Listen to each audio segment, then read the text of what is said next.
तो हेलो दोस्तों, हम इस वीडियो में बात करेंगे भोजपुरी के सुपरस्टार पवन सिंह जी के बारे में। तो दोस्तों, पवन सिंह जी का एक गाना शूट हो रहा है जो कि दिल्ली में हो रहा है, जो कि रानी एक्ट्रेस के साथ, जो कि बहुत ही बड़ा गाना होने जा रहा है। जो कि इस फोटो में देख ही रहे हैं, विक्की सिंह और पावर स्टार पवन सिंह जी और रानी एक्ट्रेस।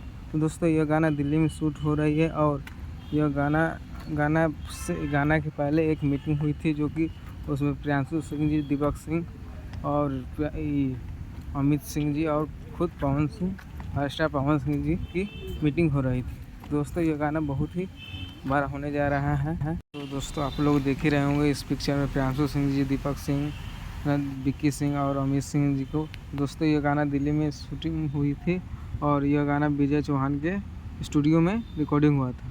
तो दोस्तों, यह गाना जल्द ही आप लोग के बीच आएगा। तो दोस्तों, यह गाना में पहली बार पावर स्टार पवन सिंह जी के एक्ट्रेस है रानी एक्ट्रेस, जो कि पावर स्टार पवन सिंह की पहला एल्बम कर रही है। तो दोस्तों, ये गाना ज़रूर सुनिएगा। जय हिंद, जय भोजपुरी। धन्यवाद दोस्तों।